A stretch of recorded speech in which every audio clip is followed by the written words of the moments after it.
soit prêt pour débuter la présentation. Si vous vouliez bien, dans le clavardage, partager votre établissement d'attache et votre profession, ça serait très apprécié. Et puis, pour ma part, je vais vous souhaiter la bienvenue à tous. Je me nomme Nadia Villeneuve, je suis bibliothécaire responsable de l'éducation ouverte et des REL à l'Université Laval, également coordonnatrice de la Fabrique REL, et j'ai la chance de co-organiser avec Marianne Dubé le mois de l'éducation ouverte. Que vous savez maintenant, hein, parce qu'on est rendu à notre troisième semaine, que cette programmation se veut collective et réunit des universités et organisations francophones autour d'un objectif commun, cultiver l'ouverture. Et vous verrez, entre autres aujourd'hui, que effectivement, c'est une multitude d'établissements francophones à travers la planète qui s'est joint à nous pour ce mois de l'éducation ouverte. Ce thème nous invite à réfléchir à la manière dont nous créons, partageons et transformons les savoirs. Et je crois que la thématique d'aujourd'hui va vraiment nous permettre d'en prendre connaissance. Il met en lumière l'importance de pratiques pédagogiques qui dépassent les frontières institutionnelles, disciplinaires et, vous le constaterez, hein, je l'ai mentionné, géographiques. Alors, je vous remercie sincèrement d'être présent. Euh, Prenez votre aise, comme on a mentionné, on enregistre la présentation, mais c'est toujours bien quand on pose les questions d'ouvrir les caméras. Je vous partage de nouveau dans le clavardage la programmation du mois de l'éducation ouverte, étant donné qu'il nous reste encore deux activités. Et je laisse la parole à nos deux animateurs. Merci beaucoup à vous. Merci Nadia, c'est super. Donc, je vais mettre Colin en évidence, ma caméra aussi, voilà. Donc, c'est bon. Sentez-vous très à l'aise tout le monde, comme Nadia le mentionne. Vous pouvez ajuster aussi votre fenêtre pour la largeur de l'écran. Colin et moi, on n'a pas de support de présentation aujourd'hui. On s'est dit qu'un café jasette, là, ben, c'est fait pour jaser, hein. Donc, c'est ce qu'on fait aujourd'hui. En fait, moi, c'est sous forme d'une entrevue, grosso modo, mais discussion, parce qu'il va y avoir des temps d'arrêt pour discuter avec vous si vous avez des questions, des réactions, des réflexions. C'est vraiment ça. Ici, on dit café jasette parce qu'il est 11 heures du matin au Québec. En France, Colin, il est quelle heure? Là, il vient de passer 16 heures. Ah, ça peut être un thé, un scotch, hein? Selon vos envies ou vos habitudes. Donc, Colin, ben moi, je m'appelle Marianne Dubé, conseillère pédagogique dédiée aux REL à l'Université de Sherbrooke. Donc, je travaille dans l'éducation ouverte, les REL, depuis 2019. Donc, c'est très appliqué hein, au niveau de la conseillance pédagogique, gestion de projet, tout ça, on développe comme on peut, au mieux qu'on peut. J'ai rencontré Colin 2021 peut-être, Colin? Oui, sans doute, ouais. Quelque chose comme ça. Ouais. Colin, figure marquante en francophonie, étoile montante de l'éducation ouverte des REL. Étoile descendante, ouais. Mais quand même, professeur attachant, hein, tu sais. Moi, je me suis dit, ah, c'est super, un informaticien qui travaille sur l'ouverture. Pour moi, ça fait du sens parce que ben, le logiciel libre, ça vient quand même du domaine de l'informatique, donc beaucoup d'ouverture au partage. Colin, est-ce que je te laisse te présenter? Très bien, moi je veux bien, donc je suis ravi d'être là. Je vais te décevoir avec un accent qui n'est pas qui n'est pas aussi charmant, aussi sympathique que celui qu'on entend là. Donc je suis effectivement Colin de la Higuera, je suis professeur, je suis au départ informaticien. Et c'est vrai que donc je suis à Nantes Université en France et je suis tombé dans les REL plus tôt que ça. Moi, j'ai dû tomber vers 2009. Donc ça fait un moment quand même. Donc pas tout à fait au début de l'aventure des REL, hein. On rappelait en préparant cela que les REL en tant que terme sont nés à Paris, à l'UNESCO, lors d'un congrès en 2002. Donc on n'est pas loin des 25 ans. Et puis de proche en proche, en travaillant sur des liens entre l'IA et le partage de la connaissance. Peut-on utiliser l'IA pour partager la connaissance? C'était ça les points de départ. Puis ensuite, de là, ben, il fallait bien comprendre l'objet RL, l'objet éducation ouverte. Et c'est vrai que ça m'a emmené à passer un tour de l'autre côté, voir un petit peu ce qui se passait à Sherbrooke, ce qui se passait à Laval, et d'être plutôt enthousiaste par ce qui se passait là-bas. Voilà, donc ça fait effectivement quelques années maintenant qu'on échange et ces échanges ont conduit à préparer et effectivement la discussion d'aujourd'hui. C'est ça. Puis là, je mets dans le clavardage le lien vers la chaire UNESCO que Mhm. Colin pilote avec des collègues qui sont ici dans la salle. N'hésitez pas à aller faire un tour. En ce moment, il y a une initiative qui est vraiment intéressante. Je vais pas divulgacher notre introduction, mais vous pourrez aller voir qu'est-ce qui se passe. Donc, euh, en novembre dernier ou en octobre dernier, dans le cadre de la préparation d'un numéro thématique d'une revue ici au Québec, Médiation et médiatisation, donc qui parle du numérique en enseignement, plus spécifiquement enseignement supérieur. Donc, on copilote un numéro thématique sur les REL, l'éducation ouverte et l'IAG. Il y a pour Mhm. comité de coordination, il y a moi, il y a Claude Potvin à l'Université Laval, Stéphanie Ovington aussi, professeure à l'Université Laval, Barbara Classe, qui est professeure à l'Université de Genève. Je n'avais Je, unidistance maintenant. unidistance, OK, merci. Et Lia Cheniti, qui est professeur à l'Université de Sousse en Tunisie. Donc, on a coordonné ça. Et là, on s'est dit, bon, avec Colin, on ne peut pas faire un numéro sans voir la perspective de Colin. Donc, on l'a sollicité, dit, ah, ouais, un article. Puis là, je dis, ben, tu sais, il y a une rubrique qui s'appelle Entrevue et discussion. OK, on y va comme ça. J'ai dit, propose-moi un sujet, puis ensuite, on va travailler sur des questions. Et là, moi, je m'attendais à quelque chose d'un peu plus complexe, d'avancé, tu sais, Et là, Colin arrive avec son idée de partage. Discutons du partage ou des résistances au partage, d'où le titre aujourd'hui, pourquoi ne pas partager. Et là, Colin, j'aimerais ça que tu nous dises pourquoi c'est cette thématique-là, parmi toutes les autres thématiques possibles, qui a retenu ton intérêt. Donc, en fait, c'est un peu le fruit du hasard. C'est un jour à Nantes, nous devions organiser un atelier, comme nous en organisons régulièrement, sauf que la règle du jeu avait changé. Plutôt que d'avoir les 2 heures, 2 heures et demie qu'on a d'habitude, en gros, les gens voulaient qu'on fasse ça en à peu près 45 minutes. Alors 45 minutes, c'était un peu frustrant pour parler de REL, d'éducation ouverte, les 5 R, les licences Creative Commons. Et en plus, le but n'était pas de leur faire un cours. Le but, c'était que les gens fassent des choses, se mettent à discuter. Certains connaissent notre atelier du losange, donc travailler sur des choses comme ça. Donc on s'est dit, bon, ben, essayons de simplifier au maximum, mais allez, on leur parle pas de REL, on leur parle pas d'éducation ouverte, on va leur partager, on va leur parler de partage. D'accord? Et puis, pourquoi est-ce que vous partagez? D'accord? Ou pourquoi est-ce que vous ne partagez pas? Et on a eu des résultats qui sont proches des résultats qu'on aurait eu si on les avait fait travailler sur les REL, parce que bah, finalement, ben, ce sont un peu les mêmes valeurs, les mêmes questions. Comment est-ce que je fais pour partager en tant qu'enseignant? Ben, c'est vite. Comment est-ce que je partage le fruit de mon travail, c'est-à-dire mes cours? D'accord? C'est ça ce que je partage. Donc on s'est dit, ben, partage tout seul, c'était un bon point d'entrée, un point d'entrée qui évitait d'avoir enfin, à expliquer des règles compliquées, de surcompliquer les choses. Et donc on a fait ça.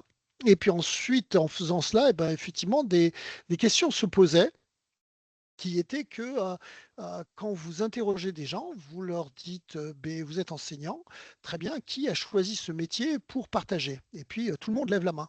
Et maintenant, si je dis, mais si je vous dis qu'en réalité, vous partagez pas beaucoup, vous me dites quoi? Eh ben, qu'ils étaient un peu d'accord, quoi, que finalement, il y avait que leurs espoirs quand ils étaient étudiants ben, étaient un petit peu déçus quelques années plus tard et ils se rendaient compte qu'ils ne partageaient pas.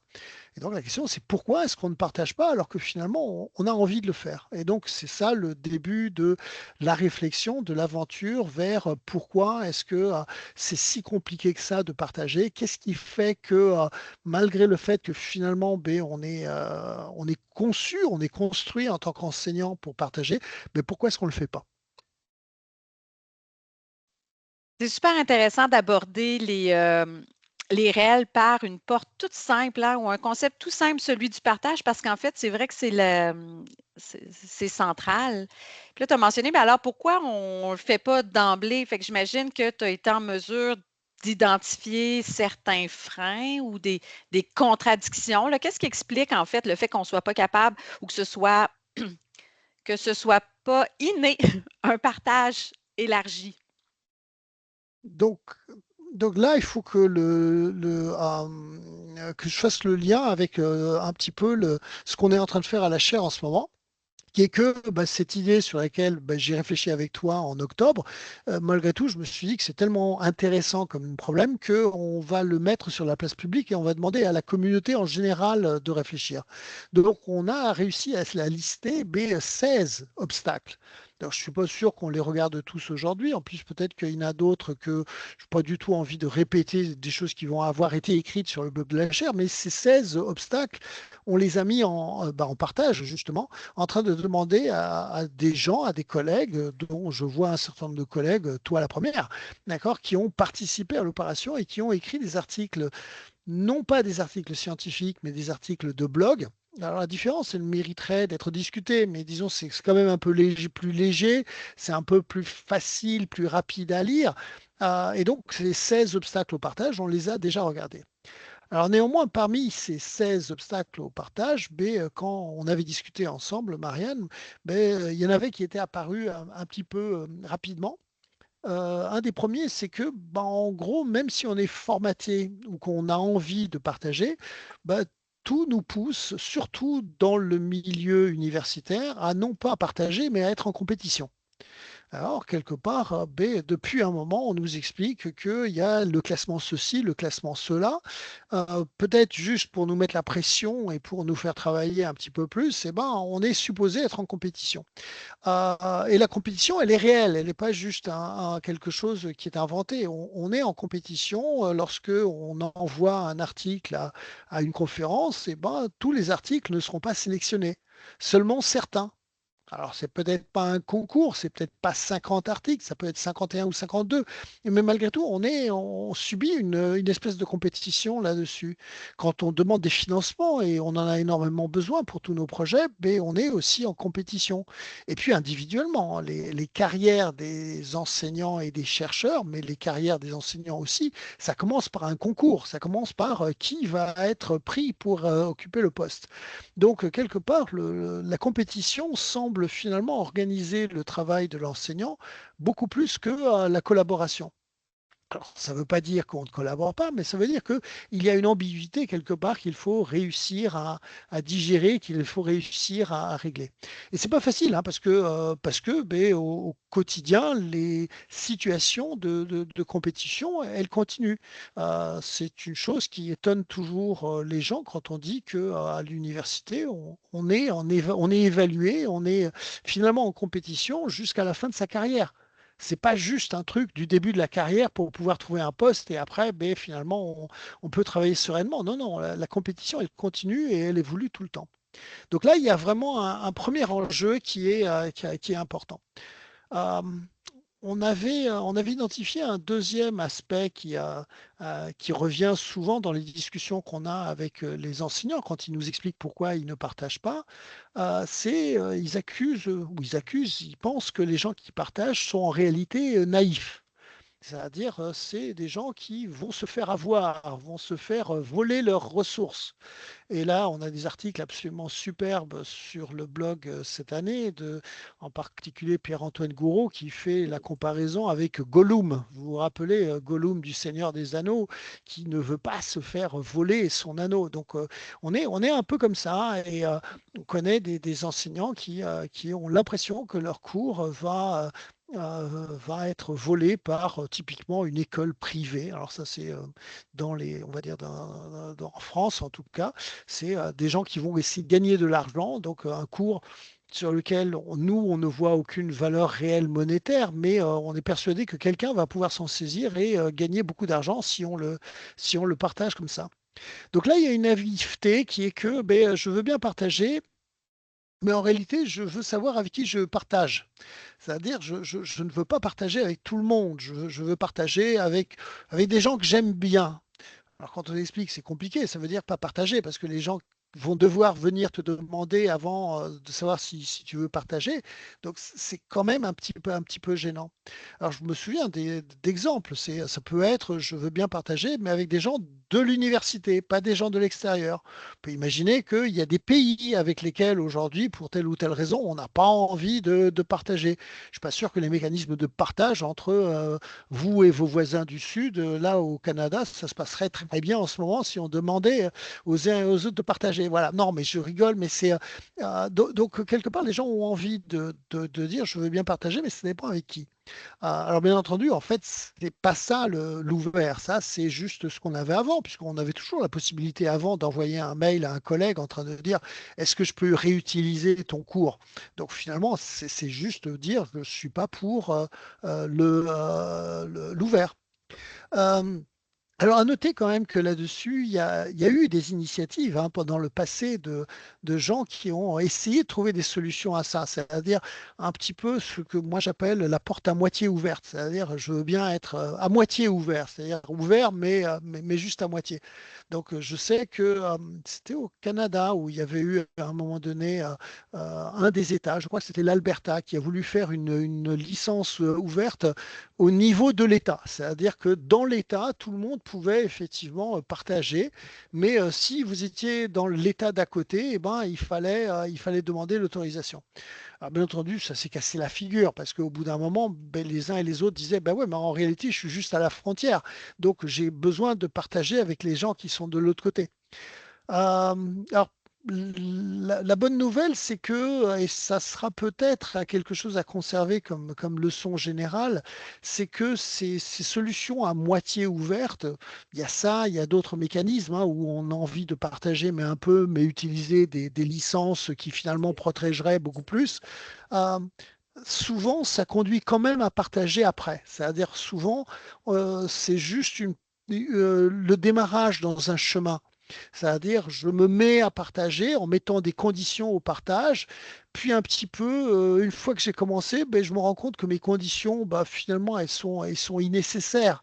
Elles sont, je peux m'en passer. J'ai peut-être pas besoin d'embêter les gens avec, je sais pas, la clause NC ou avec la clause SA qui va bloquer une autre licence SA.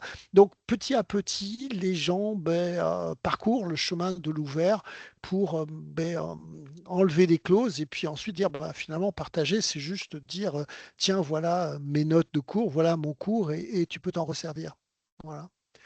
Absolument. Là, Colin, ça réagit dans le clavardage. On va ouvrir D'accord. on va prendre le sens de Très Jazette dans bien. le café Jazette d'aujourd'hui. Je trouve que tu as nommé des choses vraiment intéressantes. Euh, Tu sais, c'est ça. J'aime le fait, tu sais, partage, dire que les partageurs, on va dire des partageurs versus des utilisateurs, des receveurs, ben, sont naïfs. C'est ça, ça fait partie aussi d'une posture, puis tu l'as nommé, hein, des fois, c'est un premier pas dans l'ouverture. Et là, j'aimerais donner la parole, dans un premier temps, peut-être à Aline. Tu as fait quelques interventions intéressantes, notamment le nom de ta formation que tu offres. Moi, je trouve que c'est une belle perspective, en fait, pour aborder le sujet. Ouais, ben, ça m'est pas venu tout de suite. Ça m'est venu avec plusieurs. Si Bon, tu veux te ouais, je présenter, vais dire. Aline, parce que nous, on Ouais, se connaît, mais je vais le faire. Fait que, moi, je suis bibliothécaire à l'UQTR. Bibliothécaire système, donc oui, un peu plus côté informatique, mais peu importe. J'ai versé dans l'informatique libre avant d'être bibliothécaire, donc peut-être c'est ça qui explique cela. Et je suis très intéressée par tout ce qui est justement la philosophie du libre et de l'ouverture et qu'on on est tous là pour... ouais, je suis peut-être un peu naïve là dans mon approche, peu importe. Et fait que là, je donne des formations pour les professeurs, pour les étudiants, pour en fait c'est multi-public, on va dire, au sein de la communauté de mon université à Trois-Rivières sur les licences Creative Commons. Fait que j'y suis allée par le biais de l'outil pour aborder d'une certaine manière les enjeux de éducation ouverte, les enjeux de libre accès, etc. Et puis, de plus en plus aussi, il y a des contraintes qui viennent, en tout cas pour ce qui est de la science ouverte, des organismes subventionnaires. Donc, tout ça s'imbrique. Et au départ, je disais, licence Creative Commons, c'est libre accès, licence Creative, mais personne, mais à part ceux qui savent ce que c'est, les licences Creative Commons, ça parle à personne. Fait que j'ai fini par dire, OK, je vais aborder ça différemment, je vais aborder ça. Je l'intitule maintenant Partager sans donner. De point les licences Creative Commons, parce que justement, le monde pense qu'ils donnent leur contenu. Souvent, il y avait cette espèce de je perds le contrôle totalement. En fait, tu reprends c'est ça que je leur explique. En fait, on reprend une forme de contrôle en décidant, nous, les règles de notre partage. Parce que je leur dis, vous savez, OK, droit d'auteur, machin, tout droit réservé, mais s'il y a quelqu'un qui veut récupérer votre contenu, il va le faire pareil, là. C'est ça. Puis encore faut-il être parce que si on a beau soit resserrer en fermant davantage les conditions d'utilisation, mais encore faut-il être en mesure légalement d'aller se représenter pour aller se faire justice. On reste dans des sociétés. Fait qu'à quelque part, on se dit vraiment pour ce que tu parles. Tu sais, c'est. Fait que moi, je trouve qu'à quelque part, il y a cette gestion-là. Puis comme tu le mentionnes très bien, Aline, si la personne veut l'utiliser, qu'il y ait un copyright, une licence libre, domaine public, la personne va le réutiliser malheureusement. Quelqu'un de mal intentionné va le réutiliser. Oui. Exact. Fait que les gens qui sont mal intentionnés, ça ne règle pas le problème. Mais les personnes qui veulent faire les choses comme il faut, eh ben, on leur donne les outils pour le faire. Et ça, je trouve ça. Et puis, ça participe au rayonnement, à la diffusion, etc. Quel prof n'a pas envie que ce qu'il fait, ben, ça profite au plus grand nombre? De toute façon, on est déjà payé pour ça, là. Ouh là là, il y a plein de choses là. Mais, oui, il y a beaucoup de choses, mais c'est ça que je leur explique. On reviendrait. Non, mais ça ne veut pas dire que je suis d'accord avec toi. Donc, alors, la première chose sur laquelle je vais pas dire que je ne suis pas d'accord, mais c'est dire que, en fait, dire partager sans donner, je ne suis pas d'accord. Je pense que si, je pense qu'on donne. Je veux dire, l'exemple type, c'est quand vous partagez une règle à cause du troisième R, vous dites au suivant, ben, t'en fais ce que tu veux, quoi. C'est-à-dire, c'est un vrai don et je crois que c'est encore Pierre-Antoine Gouraud qui le dit bien dans un article l'année dernière des 23 bonnes raisons. Il dit vraiment, c'est accepter de perdre le contrôle. D'accord? Et c'est pas mal comme truc. Moi, j'ai toujours un exemple qui est, j'ai écrit un bouquin et qui est publié en REL et les Chinois sont venus me voir pour me dire est-ce qu'on peut le traduire? J'ai dit oui. Le bouquin, il parle d'IA avec toutes sortes de questions éthiques. C'est pas impossible qu'on soit pas tout à fait d'accord sur des questions éthiques de l'IA entre les Chinois et moi. Mais en fait, j'ai accepté de perdre le contrôle. Si je dis ouais, mais je veux absolument pouvoir relire avant que, etc., ben c'est pas une REL. D'accord? Donc, à partir du moment où j'accepte de perdre le contrôle, il y a un don. Et là, il y a un vrai don. C'est-à-dire, c'est pas un je peux le reprendre. D'accord? C'est-à-dire, on a une expression chez les enfants en France qui est donner ses données et reprendre ses volets. D'accord? Et ben, il y a un peu de ça, quoi. Bon, voilà, mais malgré tout, c'est un chemin, et c'est-à-dire on n'est pas obligé d'arriver tout de suite à cette idée de je donne et faites-en ce que vous voulez. Oui, c'est ça, il y a un spectre. Mais Il y a un en spectre. tout cas, pour ce qui est d'utiliser les licences, il y a quand même l'idée de l'attribution. Donc, il y a toujours une référence à ce que ça a été à l'origine. Et il y a dans l'art de bien utiliser les licences Creative Commons, c'est bien mentionner les réutilisations, les transformations, etc. C'est demander de dire qu'est-ce qui a été transformé de l'œuvre originale afin de pouvoir bien dissocier le discours vient d'où, de qui est le discours, il me semble. Mais peut-être que c'est pas aussi. C'est compliqué. C'est peut-être l'idéal. Ouais. Ouais. C'est ça. Mais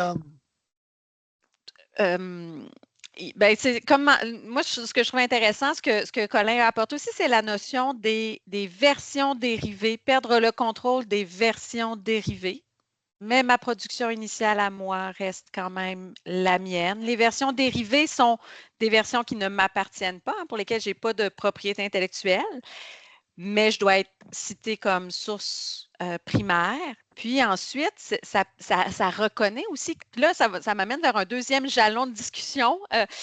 Je reconnais le besoin qui est différent de d'autres personnes. Puis là, je vais te parler de besoin ou d'intention pédagogique. Je reviens plus dans un contexte éducatif, là.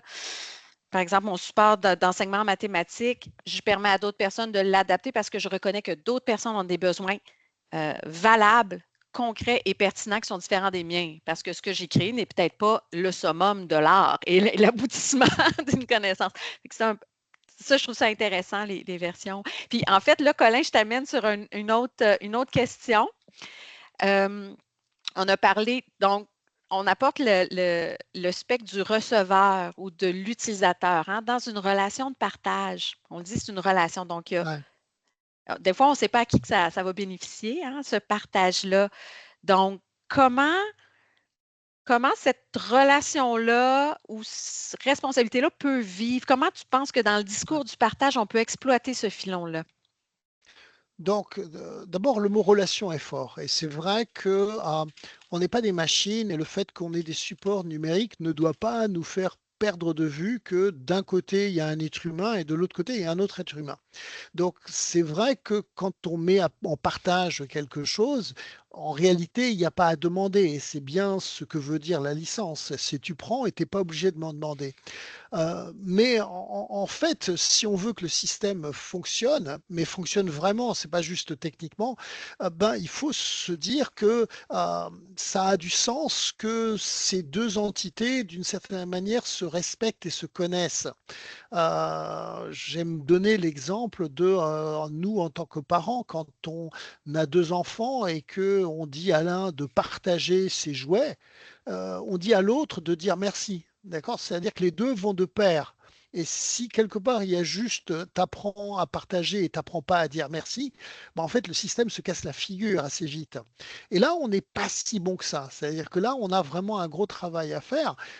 Je sais que j'ai sur le fameux bouquin des tonnes et des tonnes de téléchargements, mais très peu de gens qui prennent un instant pour me dire, au fait, j'ai vraiment aimé, je m'en sers, c'est super, ou des choses comme ça. Et pourtant, c'est finalement la seule chose qui, quelque part, qui, c'est pas qui peut me motiver, mais qui peut me venir me conforter dans cette idée de partage. Donc, la gratitude, qui contient d'ailleurs la même racine que la gratification, c'est quelque chose d'important sur lequel on ne travaille pas assez. Et donc c'est là où Aline tout à l'heure nous disait que bah, de toute façon la personne a déjà été payée pour le faire. Bah, j'ai envie de dire c'est pas vrai.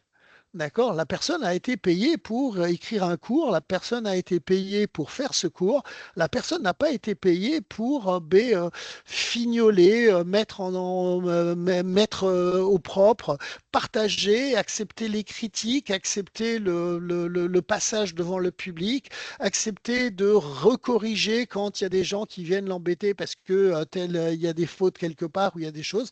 Ça, on n'a pas été payé pour faire ça. Donc, quelque part, ce paiement-là, il doit se faire d'une façon ou d'une autre. Donc, il peut se faire parce que l'institution joue son rôle et se dit, ben, tiens, on va essayer de rajouter un petit peu d'huile dans les engrenages pour que ça fonctionne. Ou ça peut être à travers le fait que les uns et les autres, on apprenne à dire merci. Euh, En 2022, lorsque nous avions organisé à Nantes la conférence Open Education Global, il y avait plein d'articles absolument géniaux, mais moi, il y en a un qui m'a marqué, et c'était un de ces, ça s'appelait Lightning Talks, un de ces exposés rapides en 5-10 minutes de quelqu'un qui s'appelle Lisa Young, qui est dans une université californienne et qui nous expliquait les différents mécanismes qu'elle avait imaginés pour finalement dire merci. Donc, ça allait depuis encouragé les étudiants à mettre des post-it sur la porte des enseignants partageurs. Ça allait ensuite de choses beaucoup plus américaines, comme un banquet des meilleurs partageurs. Ça allait enfin, de la mise en lumière des ressources et des choses comme ça. Mais il y avait une démarche là-dessus. Et je pense qu'elle avait vraiment identifié une question. Donc voilà, il faut pas, désolé Aline, d'accord, il faut pas qu'on dise ça va de soi, on est obligé de partager puisque vous avez déjà été payé pour ça. Je réfute ça. Je pense vraiment que il y a un effort supplémentaire qui est fait. Et là, par contre, on voit les articles de ces derniers jours qui sont parus sur le blog de la chaire et qui mettent en lumière mais que vous, par exemple, la fabrique des REL au Québec, mais également les initiatives de Louvain, les initiatives de Nantes, elles visent à assurer finalement un environnement pour un peu la même chose, pour mettre de l'huile dans les engrenages, pour que finalement ça se passe bien, parce que c'est en train de devenir quelque chose de compliqué de réussir une REL. Quand les éditeurs publient un bouquin, certes, on peut les accuser de se faire des marges parfois absolument injustifiées, mais il y a aussi un vrai travail, d'accord? Reconnaissons-le. Il y a un travail de relecture, il y a un travail de mise en forme, il y a un travail de recherche d'images, il y a un travail enfin, il y a toutes sortes de choses qui se font dans le travail éditorial pour que, à l'arrivée, on ait un joli bouquin. Donc, on ne peut pas remplacer ce travail coûtant par un travail gratuit, ça n'a pas de sens. Donc, soit l'institution aide, comme la Fabrique des réels, avec des mécanismes de ce type-là, soit on joue sur des choses qui ne sont pas si saines que ça. Voilà, donc le mot-clé est là, gratitude, trouvons les moyens, n'oublions pas de dire merci, je crois que c'est vraiment important. Et puis pour ceux qui sont du côté des organisateurs, donc pas simplement des producteurs, mais imaginons comme Lisa Young des moyens de faire remonter ce genre de choses-là. Je donne un exemple, quand on a une plateforme de diffusion de REL, faisons très attention à ce qu'on puisse compter combien de fois c'est téléchargé. Donnons aux auteurs des petites cartes pour dire, tiens, tu sais, ton bouquin, il a été téléchargé dans ces différents pays, enfin des choses qui vont lui faire plaisir. Bon, voilà. Donc ça, c'est un vrai enjeu et qu'on oublie au niveau institutionnel un petit peu trop souvent. Ça prend des gens pour pouvoir aller chercher ces statistiques-là, les Ouais, valoriser, puis ça se fait pas. Puis moi, je suis d'accord avec toi, on l'oublie souvent, mais c'est ça, ça prend aussi des ressources humaines pour aller le faire. Partir une campagne de cartes postales ou de post-it de gratitude, ça prend des gens, effectivement. C'est pas un matin, un étudiant qui va dire ah, je vais remercier mon enseignant pour la gratuité de la ressource. Effectivement.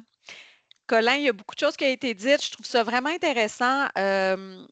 On a abordé la notion de qualité. Et là, peut-être avant de partir sur un segment de la notion de qualité d'une ressource qui fait partie de l'écosystème aussi du partage, hein, parce que ça peut être autant un élément positif qu'un élément, je ne veux pas dire négatif, mais un frein au partage. Hein. Est-ce que ma ressource est suffisamment de qualité? Des fois, on perçoit des REL aussi comme de la production scientifique. Attends, là, c'est pas de. Hein, ce ne sont pas des artefacts similaires. Mais avant d'aller là-dedans, je voulais voir, il y avait dans le clavardage, il y a peut-être d'autres gens qui voudraient prendre la parole. Olivia, peut-être que tu aimerais ça intervenir. Oui, merci. Bonjour. Je suis Olivia, je travaille à Polytechnique Montréal, puis je suis dans le dossier REL Éducation ouverte, ça fait 5 ans. Et j'aime vraiment beaucoup ce que vous dites du remerciement, parce que c'est vrai que moi, j'avais comme une vue, comme dit Aline, il faut partager, les profs sont quand même payés par des institutions publiques, etc., etc. Ça va de soi qu'il faut partager la recherche, puis aussi les ressources pédagogiques. Mais c'est vrai qu'il y a un travail qu'ils font là-dedans. Donc, ils travaillent, c'est pas que, effectivement, ça vient de soi à 100%. Puis, il y avait des profs qui me disaient, moi, je ne veux pas ouvrir, j'ai peur d'ouvrir ma ressource parce que je vais perdre le feedback que j'ai. Parce que moi, je sais c'est qui utilise ma ressource parce qu'il va me demander la permission. Puis moi, je vais la donner parce que je donne vraiment toujours la permission sur ma ressource. Donc, ils ont vraiment peur de perdre feedback, puis de savoir c'est où que c'est utilisé cette ressource. Donc, le fait que vous parlez de remercier, je trouve que c'est très intéressant, puis que ça devrait être vraiment dans la notion de on crée une REL, oui, mais dans la notion de bonne pratique de vie de la ressource. Donc, c'est l'impact avec des données éclaircies de où a été utilisé, puis pour l'institution, c'est très intéressant pour le prof aussi. Mais effectivement, le remerciement, j'aime ça. Je vais penser à ça, puis voir comment on peut faire ça à Poly, parce que je trouve ça vraiment, vraiment intéressant. Puis je suis aussi dans les données géospatiales. Donc, vous voyez ma carte avec les merci sur une carte du monde. Donc, merci de votre partage. C'est vraiment très, très intéressant et éclairant. Puis, ça nous donne aussi des pistes pour aller plus loin. Merci beaucoup. Très bien, merci. Sur la différence entre la recherche et l'éducation, là aussi, il y a un article, donc j'en ai parlé tout à l'heure, de Javier Atenas et de Léo Havelman, qui a été passé il y a quelques jours sur le blog de la chaire, et qui effectivement s'étonnait que les uns acceptaient de partager de manière volontariste, et puis le fruit de la recherche et pas celui de l'enseignement. Faut aussi comprendre qu'on a des modèles économiques qui sont vraiment, vraiment différents à tous les niveaux, d'accord? Au niveau individuel et au niveau institutionnel. Donc, au niveau individuel, chaque individu, en gros, sait qu'il a intérêt à partager le résultat de sa recherche. C'est-à-dire que ça va lui marquer des citations, et les citations se convertissent en argent à la fin du mois. C'est à peu près ça, d'accord? Donc, en gros, il y a un chemin qui est à peu près compris, qu'on a vraiment intérêt à publier de façon ouverte, car on aura plus de citations. Donc ça ne suffit pas. Les éditeurs en face, bon, vont dire que les revues les plus prestigieuses sont des revues qui ne sont pas forcément ouvertes. Enfin, il y a d'autres mécanismes qui peuvent jouer, mais enfin, bon, quelque part, on y arrive. Ce n'est pas vrai pour l'éducation. D'accord, si vous acceptez de passer des week-ends ou des vacances pour publier de manière propre votre manuel, vous n'aurez, enfin, dans la plupart des systèmes, vous n'aurez absolument aucun avantage. D'accord, c'est pas parce que votre bouquin a été pris comme textbook par d'autres, si vous le faites de manière ouverte, que c'est gagnant. Alors que si vous passez par un éditeur, vous allez gagner de l'argent. Donc là, il y a vraiment quelque chose quand même qui est un petit peu gênant. Et pour l'institution, ça vaut de la même manière. C'est-à-dire une institution sait qu'elle compte le nombre de ses publications, de ses citations. D'accord? Une institution ne sait pas valoriser, en tout cas dans le système, le système francophone que je connais, ne sait pas valoriser que ses profs sont des vedettes, entre guillemets, sont des gens qui sont très réputés à l'extérieur. Faut regarder du côté nord-américain, mais de l'autre côté de la frontière, aux États-Unis. Pour eux, c'est clair, c'est-à-dire que les REL rentrent dans leur modèle économique. D'accord? Ils ont un modèle économique qui marche bien pour les REL, à la fois parce que les familles ont besoin de REL pour pouvoir tout simplement payer les études universitaires à leurs étudiants, mais ça, je crois qu'au Québec, vous avez un petit peu la même chose, mais aussi parce que les universités des États-Unis vont aller recruter dans des pays étrangers des étudiants et ont besoin d'une certaine transparence, pas toute la transparence, mais une certaine transparence sur leur programme de undergrads, donc de licence, et qui est assurée à travers ça. Donc ensuite, ça entraîne d'ailleurs des choses amusantes, comme ils se rendent compte que comme c'est vraiment finalement, les enseignements sont des produits d'appel pour que les gens viennent dans l'université. Ils vont envoyer sur les premières années des vedettes, leurs meilleurs enseignants, parce que c'est ceux qu'on va filmer et qu'on va pouvoir ensuite effectivement mettre en REL. Voilà, donc un peu, alors je pense que le Québec est capable de trouver un modèle un peu intermédiaire.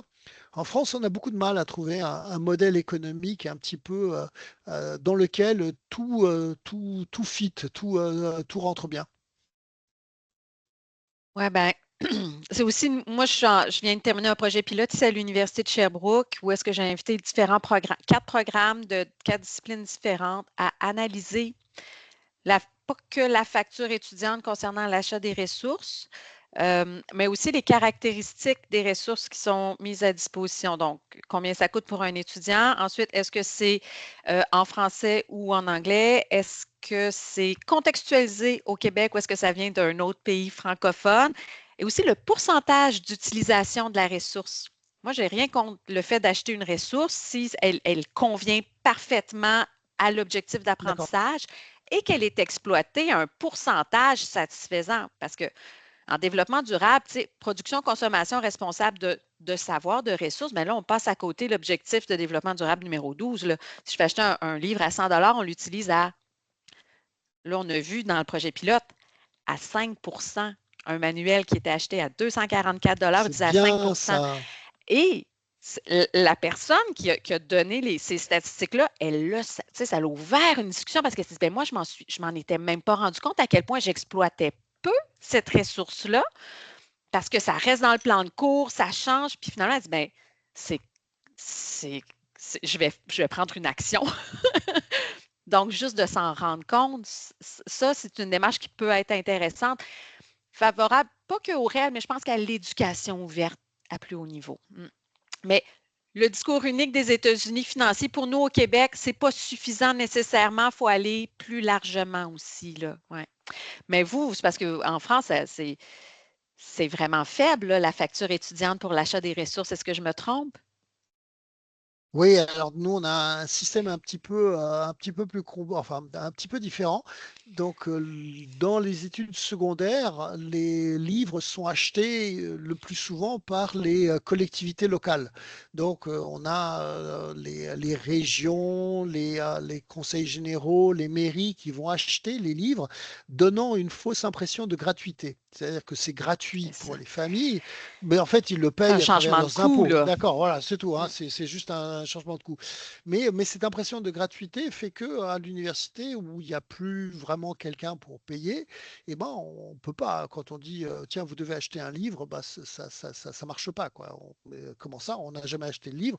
On est persuadé que l'éducation doit rester un bien partagé, donc quelque chose de gratuit. Et donc, ça marche pas. Mais par contre, c'est vraiment intéressant ce que tu dis là sur l'analyse de l'utilisation des manuels. Donc, pas pour l'université, mais par contre pour le secondaire, je pense que je réutiliserai ces arguments et il me semble très, très pertinent. Ben oui, là, on est en train de terminer la rédaction de notre compte rendu, on va le diffuser. Puis c'est un premier pas, c'est Ouais. des premières réflexions, tu sais, on explore, en fait, on fait émerger qu'est-ce qui est important dans les discours pour les étudiants. Aussi, on a fait réagir des étudiants, donc, tu sais, on explore, c'est lequel le discours qu'on doit utiliser. Puis à mon avis, ça va être des discours que l'on doit utiliser. Ouais, Ouais. ouais, ouais, ouais. Ah non, bah, très bien. Vraiment. Alors, ben, j'aurais envie, Colin, si ça te convient, maintenant, je t'amènerai sur les notions de qualité des Ouais. ressources. On a légèrement évoqué, mais je serais curieuse de t'entendre le lien avec est-ce que je partage ou je ne partage pas? Est-ce que c'est un frein, un obstacle ou un tremplin à la diffusion de nos Ouais. productions? Donc, il y a beaucoup de sujets là. Donc, le premier, c'est le sujet que nous, on a appelé le sujet de la légitimité. Et donc, là aussi, il y a un très beau article qui a été écrit par Marcela Morales en tout début du mois de mars. Parce que la question, c'est beaucoup de collègues se disent, mais ça sert à quoi que je partage un cours? Il y a déjà plein de cours là-dessus et le mien, il n'est pas meilleur que les autres. Et là, son analyse qui me semble raisonnable, c'est de se dire, ben, en fait, un cours est toujours situé. Et quelque part, eh ben, même si ton cours est moins bien que celui qui est donné à Harvard, ben, comme il n'est pas donné à des étudiants de Harvard, en fait, il est probablement très bien aussi parce que ben, justement, c'est des étudiants complètement différents. Donc là, il y a vraiment des choses à aller regarder. Donc ça, c'est la première chose, c'est que la qualité, elle n'est pas, c'est pas une valeur absolue, quoi. La qualité, elle est elle-même située, elle correspond à un public, à une situation, et il y a toujours des choses à aller chercher. Bon, alors maintenant, la qualité est aussi un enjeu majeur politique. C'est-à-dire que quelque part, il faut que nous abordions cette question, même si on n'a pas envie de l'aborder, même si on en a ras-le-bol de devoir se justifier tout le temps. Il faut quand même qu'on trouve nos arguments pour expliquer pourquoi il y a de la qualité dans les ressources qui sont mises en partage. Il faut que les plateformes que nous construisons permettent de quelque part aussi de voir qu'à un moment donné, un peu comme sur Wikipédia, qu'il y a vraiment des ressources qui sont discutées, sur lesquelles les gens disent, bah ouais, mais non, c'est vraiment pas assez bien, donc il faut savoir le retirer, il faut savoir que finalement faire preuve de modestie collective. Et la raison, elle est qu'on prend des coups, d'accord? On prend des coups parce que ben, en face de nous, on a le secteur marchand et le secteur marchand utilise ces règles pour quelque part dire que les productions marchandes, donc bon, dans ce cas-ci, des manuels, des textes qui viennent des publishers, des éditeurs, seraient mieux. Ah, parfois, ils le sont, hein. Il y a d'excellents, ne nous trompons pas, il y a d'excellents de textes. Mais comme eux, ils ont un modèle économique qui est un modèle économique, ils ont de l'argent qui va rentrer pour pouvoir produire de la qualité et que ça peut ne pas suffire, ben, ils vont en fait taper sur nous pour dire que dans le lot de tout ce qu'on produit en réel, ben, il y a aussi des choses qui sont pas terribles et nos mécanismes de défense sont pas si géniaux que ça pour se défendre. Donc, je pense que ça vaut pour tout le secteur public, d'accord? L'hôpital public en France, qui est absolument génial, passe son temps à devoir se défendre face aux cliniques privées. D'accord? C'est que même si on sait que les meilleurs chirurgiens, les meilleurs médecins, que le service public de l'hôpital est absolument superbe, on va prendre des coups tout le temps, tout le temps, tout le temps, parce que bah, finalement, le secteur marchand n'a pas d'autre choix que de donner des coups, puisqu'ils ont des parts de marché à aller chercher, puisque leur rôle est un rôle marchand, celui de prendre des parts de marché. Et on ne prend pas des parts de marché juste en étant présent, on les prend en étant soit meilleur que les autres, soit en disant que les autres sont moins bons que nous. Voilà. Donc là, on a ça et on ne peut pas tout à fait ignorer, mais on peut voilà, se vanter d'avoir des super enseignants qui écrivent des choses, d'avoir des belles équipes pédagogiques, d'avoir des collections qui permettent là aussi de rassurer. Donc, quelque part, ben, si la fabrique des REL, celle de Nantes ou celle du Québec, mais de manière un petit peu systématique, en est à son 7e, 8e, 12e, 20e, 30e production et garde un œil et puis est capable aussi, s'il le faut, de temps en temps de dire ça, on va le réécrire ou on va faire repasser un petit peu du travail là-dessus. Mais toutes ces garanties sont bonnes à prendre pour dire si, bien sûr qu'on est capable de mettre en place des processus de gestion de la qualité. On n'a pas juste le droit de dire, alors je l'ai entendu, ça, c'est des arguments comme il faut respecter la liberté de l'enseignant qui prend la ressource et qui est bien assez grand pour décider tout seul si elle est bien ou pas. C'est compliqué quand même, hein. Je veux dire, vous avez plein de ressources de tous les côtés. Si à chaque fois vous vous dites, ben, je vais devoir lire quelque chose, ça va me prendre peut-être plusieurs heures et c'est à moi de me faire l'idée. Je peux me faire l'idée si c'est ce qui colle par rapport à mon cours ou pas, mais sur la qualité, si je dois aller faire du fact-checking de manière systématique, si je dois aller voilà, vérifier des sources, si je dois faire ça, c'est pas raisonnable. Alors, ouais, voilà. Donc, c'est pas, je suis surtout pas en train de dire qu'on produit des trucs qui sont pas bien, mais il faut bien savoir qu'en face, on a des gens que je côtoie, moi, en tout cas en France, qu'il faut persuader que, on a des processus qualité, comme on dit. Merci, Colin. Il y a beaucoup d'éléments de réponse, d'éléments de réflexion, en fait, aussi par rapport à ça. Moi, je peux réagir nécessairement, là, hein, on me donne un micro, je peux réagir, mais on est en café Jazette. Est-ce qu'il y a des gens qui aimeraient réagir? Levez la main, prenez parole dans le clavardage. Au niveau de la qualité, il y a été question maison d'édition, production aussi d'un établissement. Est-ce que le fait qu'il y ait un saut d'une université particulière est source de crédibilité? Est-ce que ça a déjà été utilisé dans 1, 2, 3 classes? Est-ce que c'est un saut aussi de curation naturelle? Donc, qu'est-ce qu'on fait avec tout ça? Surtout considérant aussi le contexte où est-ce que, ben, il n'y a pas les mêmes sommes disponibles, hein? Non. Dans les établissements qu'on va retrouver dans un marché qui est libéral au niveau de l'édition. On va y aller avec Aline, puis ensuite Nadia. Oui, je me disais que on a quand même des forces à l'intérieur de nos institutions, des corps de métier qui peuvent mais c'est sûr que ça prend du temps, là, se répartir le processus qualité. Je parlais le processus de curation peut se faire avec différents professionnels. Il y a les conseillers pédagogiques, il y a les bibliothécaires qui peuvent participer à ça. Il y a des choses qui peuvent se mettre en place. C'est sûr que ça prend du temps. C'est sûr que ça ne se fera pas du jour au lendemain et ça prend une volonté institutionnelle. Je pense que dans tous les cas de figure, dès qu'on veut exister comme alternative, je pense que ça prend une volonté institutionnelle et politique qui dépasse la volonté individuelle ou même la volonté d'un corps de métier. Il faut que ce soit plus... ça peut être porté par le corps de métier, mais il faut que ce soit appuyé par nos structures politiques et aussi financières, naturellement. Mais oui, cette curation, elle peut se répartir. Je pense que d'ailleurs, ce serait vivre dans nos silos, c'est pas l'idéal. Colin, veux-tu réagir ou on fait le tour, Non, Nadia? non, je retiens le fait qu'effectivement, c'est des questions d'écosystème d'équipe et de plusieurs corps de métier.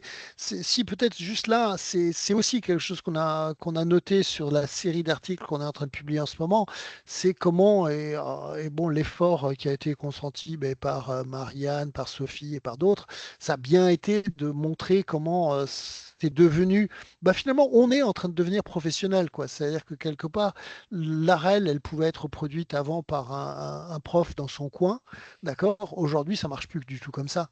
D'accord? Aujourd'hui, c'est un process avec une équipe et être tout seul, ça n'y arrive pas. Ce qui pose des vraies questions à des gens qui sont isolés, qui sont peut-être pas dans des universités ou dans des écoles qui ont choisi d'avoir des environnements pour pouvoir faire les choses correctement. Merci. Nadia? Moi, j'aimerais avoir votre avis par rapport au badge numérique. On voit que tranquillement, ça se développe, entre autres BC Campus au Canada qui veut en développer pour faire un peu de la certification. Fait que j'aimerais avoir votre avis par rapport à la qualité. Est-ce que vous pensez que ça peut apporter une amélioration, une meilleure perception par rapport à ça?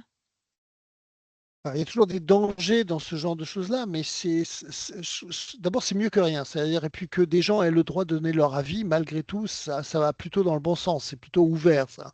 Donc, à condition ensuite d'éviter des dérives qui pourraient se faire, la réponse est oui, faut qu'on puisse obtenir des avis de gens, hein, un peu comme quand vous choisissez un hôtel ou que vous choisissez votre prochaine, je sais pas, votre prochain appareil ménager.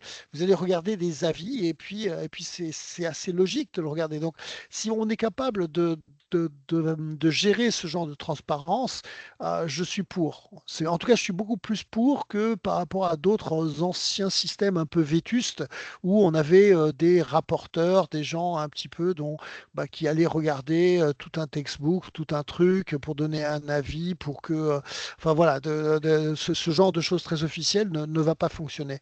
Euh, voilà, je suis pas sûr que le système des pouces, d'accord, le pouce vers le haut, pouce vers le bas, pour dire ça c'est très bien ou pas, que ce soit ça exactement. Il faut probablement inventer quelque chose. Mais est-ce que c'est les badges? Je sais pas. Je ne sais pas. Mais on ne peut pas se permettre juste de dire tout le monde est gentil, tout ce qui est là est très bien. J'ai vu des sites web qui ont je sais pas moi, qui ont par exemple des ressources qui sont très anciennes et qui ne devraient plus être là parce que quelque part l'état de l'art a trop changé et donc enfin les bibliothécaires, vous comprenez ça très bien quoi. S'il n'y a pas le minimum travail de curation, c'est toute la collection qui en prend un coup quoi.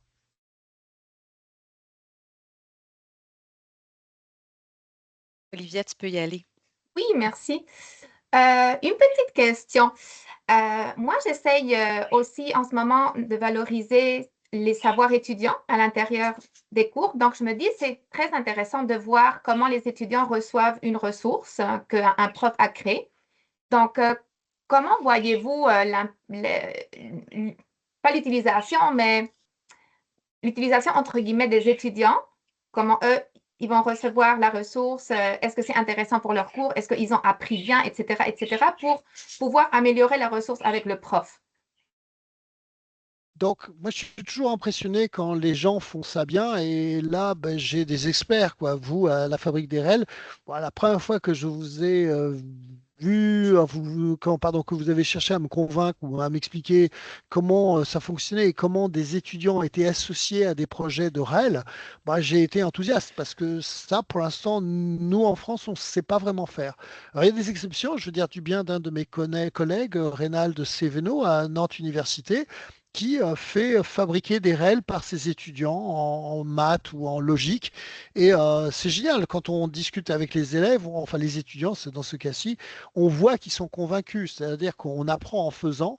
Et je crois qu'il y a effectivement il y a des belles initiatives absolument à faire remonter à la surface. Bon, je ne saurais pas le systématiser, mais les belles initiatives qu'on connaît sont superbes à voir après. Merci. Nadia, une dernière intervention, puis ensuite, on va être obligé de On va clore. Mon conclure. Dieu, que Oui, ça file. ça va vite. file. Je veux juste faire du pouce sur ce que Olivia a mentionné. Nous, on commence à approcher l'université du troisième âge, qui sont souvent des professeurs, des gens avec beaucoup d'expérience, de compétences pour les initier au REL et la création de REL. Donc, je pense qu'il y a quelque chose à aller ficeler là, de ce côté-là aussi. Fait que, oui, est-ce que tu veux faire le mot de la fin, Marianne? Oui, c'est ça. Parfait, je te laisse aller. En fait, c'est intéressant, l'Université du troisième âge. Là, on parle, en fait, là, c'est dommage parce que c'est vraiment intéressant l'angle de discussion parce que là, on est vraiment dans l'ouverture. Poup! Les savoirs ne sont pas créés et pertinents que s'ils sont produits par des personnes enseignantes. Oh, OK, des étudiants. Ah, c'est intéressant. Ah, Université du troisième âge, on parle de des gens qui sont dans le troisième âge. Ah, eux aussi, ils ont des savoirs intéressants, ils ont des perspectives qui peuvent contribuer à l'évolution des connaissances. Donc, ça, c'est intéressant. Et c'est vraiment dommage que le temps file à une vitesse phénoménale parce qu'en fait, il y a d'autres sujets, il y avait d'autres questions pour Colin. Et il y a dans tout ça et les différences disciplinaires et l'université, ce haut lieu de savoir. Qu'en est-il au niveau de l'éducation ouverte et des réels? Et là, ben, je vous invite à garder l'œil ouvert parce que l'article qui porte justement le même nom que l'article, l'entretien avec Colin, pourquoi ne pas partager, va être disponible dans une semaine ou deux. On parle soit dans la semaine du 30 mars ou la semaine du 6 avril. Donc, je vous ai mis le lien. Ça, c'est le nom, le Ressources éducatives libres et éducation ouverte à l'ère de l'IA générative. C'est le titre du numéro thématique de la revue qui va paraître. Je vous ai mis le lien et le DOI de la revue. À l'intérieur, dans la section Entretien, vous allez trouver donc l'article qui va reprendre certains éléments qu'on a discutés aujourd'hui, mais surtout qui va aller plus loin. Plus, ouais. C'est ça. Lucie a fait un excellent travail de valorisation des articles des 16 raisons pour stimuler le partage. Donc, je vous invite aussi à lire ces initiatives-là. Colin, merci. C'est toujours un plaisir. On ne se voit pas assez souvent. Non, pas assez. Non, je suis d'accord, je suis bien d'accord. Moi, je voulais aussi juste peut-être mon mot de la fin à moi. D'abord, c'est de dire merci parce que c'est une belle initiative et c'est vrai que, mais bon, à part que je t'en veux parce que c'était bien la semaine de l'éducation ouverte et le mois, c'est de la folie. On est en train de s'épuiser. Faut revenir à la semaine. Non, mais plus sérieusement, ce que tout ça, c'est en train de montrer pour moi, c'est que on est face à des problèmes en plus agités par le cocotier de l'IA, qui sont des problèmes, sinon nouveaux, au moins renouvelés. Donc, il faut les aborder par la pratique, mais il faut aussi les aborder par la recherche. Et donc, on est en train d'encourager les gens à s'intéresser à la recherche. Alors, dans le monde anglophone, ça fait un moment qu'ils travaillent en recherche sur toutes ces questions-là. Dans le monde francophone, on a pris un petit peu de retard. Donc, on est en train d'essayer de mettre en place une série de webinaires de recherche. On en fait un par mois. Donc là aussi, on va l'annoncer sur le prochain. Lucie, si tu le mets dans le chat, c'est le début avril, on va avoir le prochain. Et tous les mois, on a un article, on a comme ça un conférencier pendant 1 heure et on veut aller en faire un sujet de recherche parce que sinon, on va se retrouver à soit prendre des idées qui nous viennent d'ailleurs, soit finalement récupérer des idées qui sont un petit peu anciennes alors qu'il faut vraiment qu'on aille chercher des toutes nouvelles idées pour aborder ces questions. Magnifique. Puis ça, c'est vraiment intéressant là, à mettre à l'agenda quand Lucie va mettre le lien. C'est une initiative très pertinente et ça ne se voit pas. C'est très peu là, de valoriser les initiatives de recherche en français dans ce domaine-là. Donc, c'est vraiment une initiative à suivre, là, absolument. Merci beaucoup. Il nous reste 2 événements pour le mois de l'éducation ouverte, demain et après-demain. Donc, je vous invite à vous inscrire. Il y aura le mot de clôture aussi là, jeudi. Ça va être Open Education Global francophone qui anime l'activité, donc qui clôt le mois de l'éducation. Mais Nadia et moi, on va faire quand même un petit bilan en début. Si vous êtes curieux de savoir combien de personnes ont participé, ont contribué. C'est quand même le fun de voir l'effet, les retombées. Jusqu'à présent, on a toujours une représentativité des gens dans la salle transatlantique. On est en francophonie, interprofessionnelle, toujours intéressant. Colin, tout le monde dans la salle, un immense merci. Je pense que c'est le Café Jazette qui m'a le plus nourri depuis un petit temps. Merci beaucoup tout le monde.